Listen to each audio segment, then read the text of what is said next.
Hey fam, okay, I just gotta say it.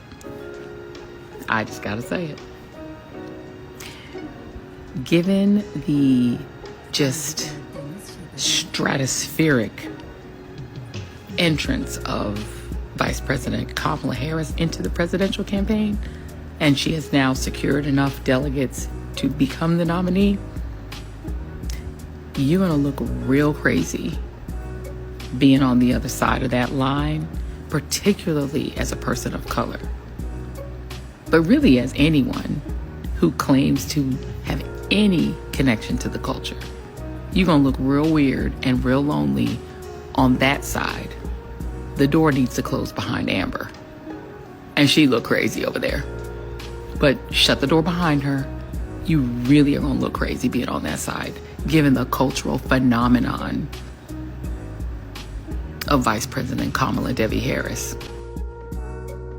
Yeah, it's interesting because we were talking about this during the break. I mean, this is the Javier Milei election, right? I mean, and then in Argentina, that's how that went, which is that you had this coalition of, and not to be cruel, but it was described as sort of an incel election. It was the young, angry men of Argentina who, they wanted a macho candidate, and it went along with policies like banning abortion, banning birth control, and the idea of no-fault divorce. It all kind of goes together. That you've seen this kind of election before. You see the same thing in Hungary, like the Orbanism of the party it's rooted in returning white Christian men, but also white adjacent men, black men, brown men who are white adjacent in terms of trying to also be in that dominant position in society.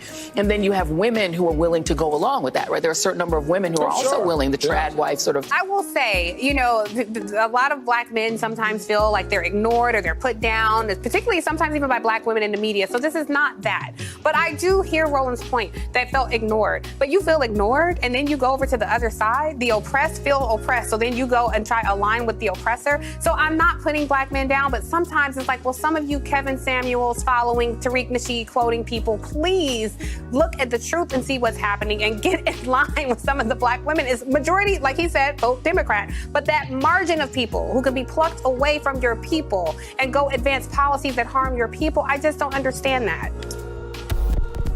This may not be the only controversy surrounding race that she is going to have to deal with moving forward. I think that this is just a start of a lot of controversies that are going to come her way because she's a black woman. She's going to face a lot of scrutiny in a similar way, but not the exact same way that Barack Obama did. So one thing I think that's going to come up is the fact that her husband is white. And I think that certain men of color will have an issue with this. And I just want to put a marker down here to say that if you have an issue with that, you need to work that out in therapy and not at the ballot box. That's right. That is right. All right. At front was clips from Joy Reid and her insane gynocratic ramblings toward black people. But she was talking about black men. She really was. And this stuff goes all the way back to 2020, where I think it was a black news reporter talked about Kamala Harris and her Jewish white husband. And we were told to work that out in therapy and not at the ballot box. And I forget the lady's name, but she told us Kevin Samuels quoting Tariq Nasheed following black men to get behind their women and vote correctly, right? Don't be on the other side. And this is not unusual. It goes all the way back to Shirley Chisholm, where we've been mommied into voting in a certain way. That's how come they don't come to black male leaders about the black vote, not since Martin Luther King. They go to the black women because they know that the black women run the community. Lock, stock, and barrel, not even a pretense. They always did. It's not even a pretense of male leadership in the black community anymore. Not even pretense. They dispense with all that. And once the white women got their way, and once the white women got more say in the political process, they didn't need us as a proxy anymore. So with the rise of Kamala Harris, our resident black girl magic queen in residence, it has ratcheted it up to a new high. In other words, the AKAs and the upscale black women see Kamala Harris is their Barack Obama moment. And they're trying to get it by hook or crook. And what they're trying to do right now is use their mommy and the gynocratic influence to bully black men into voting for Kamala Harris. Even though most black men don't have anything against Kamala Harris per se, but they don't particularly like Kamala Harris. Her past, her bougie 92 octane black girl magic attitude that she has, that she carries herself with, the AKA stance that she has, is, like I said, like most people say, she's a typical AKA type chick and a typical black girl magic woman. I don't know why people think that she's Indian. If she's Indian, I'll fail to find it in her. But about Indians, fail to find it in her. That girl black. Through and through. She black. She act like a sister girl. Second sister girls love her. But what I want to say is, black men are getting tired of being bullied, of being mommied, of being told what to do. Black men are not even treated like women. We're treated like wayward little children, bad little boys that can't think for themselves. They can't read or don't know anything about life, and they have to be told by mama what to think. And black men are really getting sick of this kind of crap. I know I am.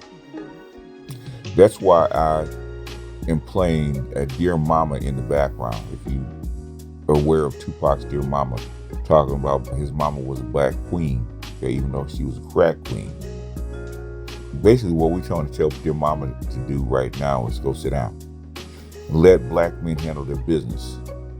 And you and the white women and the white men need to get out of our way and let us reach our full potential. There's one thing that Richard Reid brought out in his interview, is that your main impediment to getting black male empowerment is not the white man, it's not the white woman, it's the black woman. Because, as Richard Reid said, black women believe it's a zero-sum game. If black men get any power, it takes away from the power that black women have. And as I've said before, black women are the queen of the ashes, right? They'd rather live in what used to be a house burned to the ground instead of ceding some power and getting the most out of a situation. They'd rather see the community burned to the ground and rule over the ashes than give up power and let black men do what they need to do. So, dear mama, I humbly say that we are not going to follow your lead on this one. I humbly say that if you can't give us a cogent, logical reason to vote for this woman and put this woman back in office, or at least get some kind of benefits or tangibles, as Tariq Nasheed says, for following your lead, then no, I think we should go our separate ways. I think you should go do you, and we should go do us. And what we're finding out is that black men, politically, financially, physically, and socially, have options all over the planet. And I think we should start exploring them. I think black men as a group should go international and get away from your city block, get away from your neighborhood, get away from your city, get away from your group, and find something that is worthwhile and fulfilling to your life. So no, dear mama, we're not looking crazy.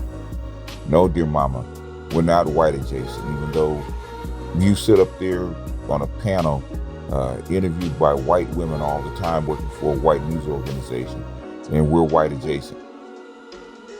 Come on, do better. Black men are tired of following you wayward women. Hell, you had Megan Thee Stallion as an opening act for Kamala Harris during a presidential rally. Are you fucking kidding me? Can it get any lower? Can it get any lower? I don't think it can. So we respectfully have decided that you and your ilk are not the leaders that we need to have. And you're not worth our loyalty. And at some point, we're going to have to put on our boots, strap up our boots, hold our own nuts, and go our own way. Here's what it is. I think it's time. BMI, Black Male Independence, BMA, Black Male Advocacy, and BME, Black Male Empowerment. So say we all. Let the dust flow. With that, I'm out here, brothers. I'll talk to you later. Peace.